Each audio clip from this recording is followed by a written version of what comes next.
नवीन बाबू गत 24 वर्ष धरिक ओडिशा इतिहास रे लंबा समय धरिक ओडिशार मुख्यमंत्री भाव में दायित्व थिले। से समय रे जदि चाषी किछि करिथान्ते ताहले आज तांको विरोधी दल आसन में बसवाक पड़ न था। एवं जेतेबेले से विरोधी दल आसन में बसिले से समय से कहले जे आमे गोटे सकारात्मक विरोधी दल हिसाब से काम करूँ ओडिशार विकास पाई। मोर तांको आज प्रश्न, जदि सकारात्मक विरोधी दल हिसाब से विजु जनता दल काम करने चाहूँ नवीन बाबू नेतृत्व में, ताहले विधानसभा चर्चा आलोचना को डरुची कहीं? भारतीय जनता पार्टी सरकार समस्त विषय रे समस्त प्रसंग रे विधानसभा भितर चर्चा करिबा पई प्रस्तुत अछि, किंतु विजु जनता दलर विधायक माने केउं प्रकार भावरे गृह को चलै दौनाहांती, पवित्र गृहर गारिमा को नष्ट करने सहित गृहर मूल्यवान समय को बर्बाद करुचंती, ताहा ओडिशावासी देखुचंती। चाषी कथा विजु जनता दल कहब, मु गोटे तुलनात्मक कथा कहवाई चाहे। विजु जनता दलर सरकार थिला 2023-24 मसीह विजु जनता दल ओडिशार चाषी ठारू 58 लाख मेट्रिक टन धान किनिथिला एवं 13,000 कोटी टंका चाषी पाखे पहुंचेइथिला। भारतीय जनता पार्टी सरकार आसला 24-25 मसीह ओडिशा सरकार 92 लाख मेट्रिक टन रु अधिक धान किनिले एवं 27,000 कोटी टंका रु अधिक टंका चाषी पाखे पहुंचेइले। भारतीय जनता पार्टी सरकार आसिबा पूर्वर संकल्प पत्र कहिथिला जे आमे 3100 टंका क्विंटाल पिछा धान किणिबू। आज भारतीय जनता पार्टी सरकार ताहा किणुची।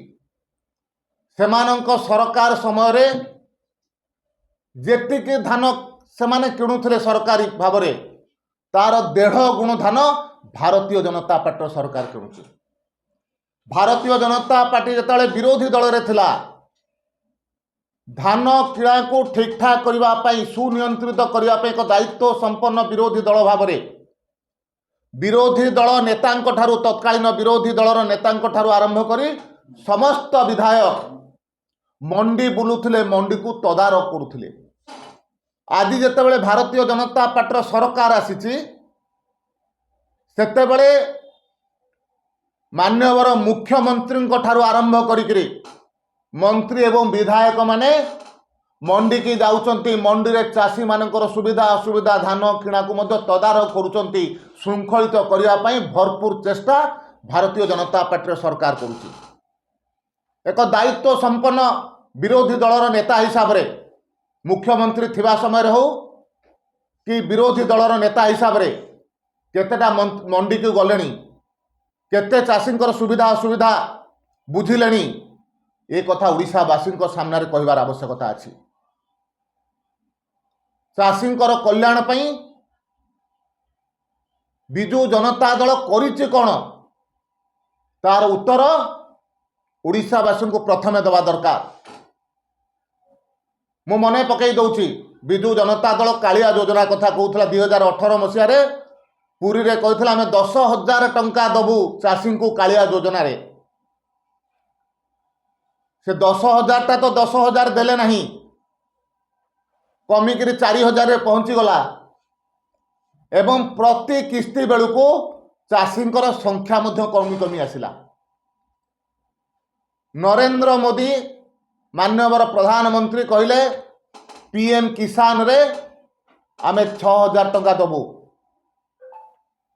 କିନ୍ତୁ ଦୁର୍ଭାଗ୍ୟର ବିଷୟ ହେଉଛି ଯେଉଁ ହିସାବରେ ତତ୍କାଳୀନ ଓଡ଼ିଶା ସରକାର ଚାଷୀଙ୍କର ସଂଖ୍ୟା ଦେବା କଥା, ଚାଷୀଙ୍କର ହିସାବ ଦେବା କଥା, ଚାଷୀଙ୍କର ଡାଟା ଦେବା କଥା, ନବୀନ ବାବୁଙ୍କର ତତ୍କାଳୀନ ସରକାର ସେତେବେଳେ ଦେଇନଥିଲା।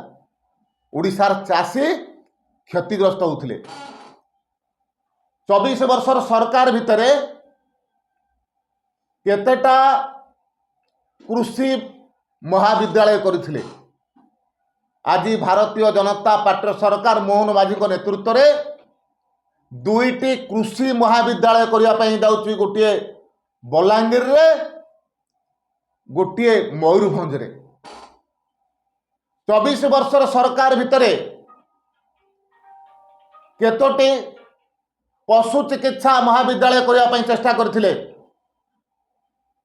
ଭାରତୀୟ ଜନତା ପାର୍ଟିର ସରକାର ଚିପିଲିମାଠାରେ ଭେଟେନାରୀ କଲେଜ ବା ପଶୁ ଚିକିତ୍ସା ମହାବିଦ୍ୟାଳୟ କରିବା ପାଇଁ ଯାଉଛି।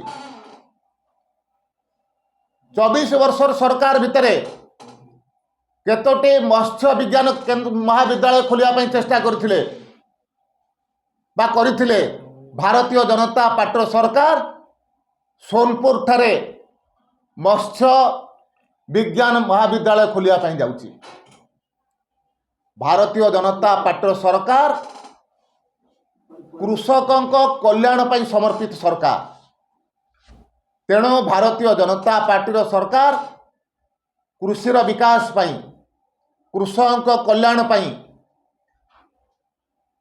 ଭରପୁର ପ୍ରୟାସ ଜାରି ରଖିଛି। ଏବଂ ବିଜୁ ଜନତା ଦଳ ପାଖରେ ଯଦି ଦମ ଅଛି, ଆମେ ଆହ୍ୱାନ କରୁଛୁ ବିଧାନସଭାକୁ ଚଲେଇବାକୁ ଦିଅନ୍ତୁ। ଯାହା ପ୍ରଶ୍ନ ଅଛି ପବିତ୍ର ବିଧାନସଭା ଗୃହ ଭିତରେ ପଚାରନ୍ତୁ, ତାର ଉଚିତ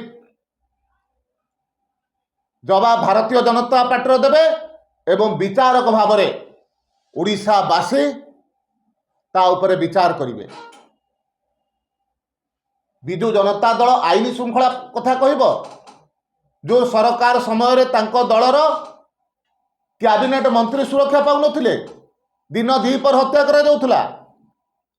ଗତ 20 ମାସ ଭିତରେ ଭାରତୀୟ ଜନତା ପାର୍ଟିର ଶାସନ ଭିତରେ କେହି ବି ଅପରାଧ କରିଛି ଜଣକୁ ମଧ୍ୟ ଛଡ଼ା ଯାଇନାହିଁ। ଯିଏ ଅପରାଧ କରିଛି ସମସ୍ତ ଅପରାଧୀଙ୍କୁ ତଦନ୍ତର ପରିସରଭୁକ୍ତ କରି ଜେଲ ଭିତରକୁ ନିଆଯାଇଛି। ଭାରତୀୟ ଜନତା ପାର୍ଟିର ସରକାର ମହିଳା ହିଂସାକୁ ମଧ୍ୟ ଯେଉଁମାନେ ପ୍ରୋତ୍ସାହନ କରିବା ପାଇଁ ଚେଷ୍ଟା କରୁଛନ୍ତି, ଦୃଢ଼ କାର୍ଯ୍ୟାନୁଷ୍ଠାନ ନିଆଯାଇଛି। ବିଜୁ ଜନତା ଦଳର ସରକାର ଥିଲା। NCRB ରିପୋର୍ଟରେ ଓଡ଼ିଶା ମହିଳା ହିଂସାରେ ସବୁଠାରୁ ଗତିଶୀଳ ରାଜ୍ୟ ହୋଇଥିଲା। 27% ବର୍ଷକୁ ଅଭିବୃଦ୍ଧି ହୋଇଥିଲା। ତେଣୁ ବିଜୁ ଜନତା ଦଳକୁ ଆମେ ଆହ୍ୱାନ କରୁଛୁ, ବିଧାନସଭାର ପବିତ୍ର ଗୃହ ଭିତରେ ତାଙ୍କର ବିଧାୟକମାନେ, ତାଙ୍କର ବିରୋଧୀ ଦଳର ନେତା ହୁଅନ୍ତୁ, ଉପନେତା ହୁଅନ୍ତୁ, ବିତର୍କ ପାଇଁ ଆସନ୍ତୁ। ଆଉ ବିତର୍କ ପାଇଁ ନ ଆସି ଏ ପ୍ରକାର ନାଟକ କଲେ ଓଡ଼ିଶାବାସୀ ତାଙ୍କୁ କ୍ଷମା କରିବେ ନାହିଁ।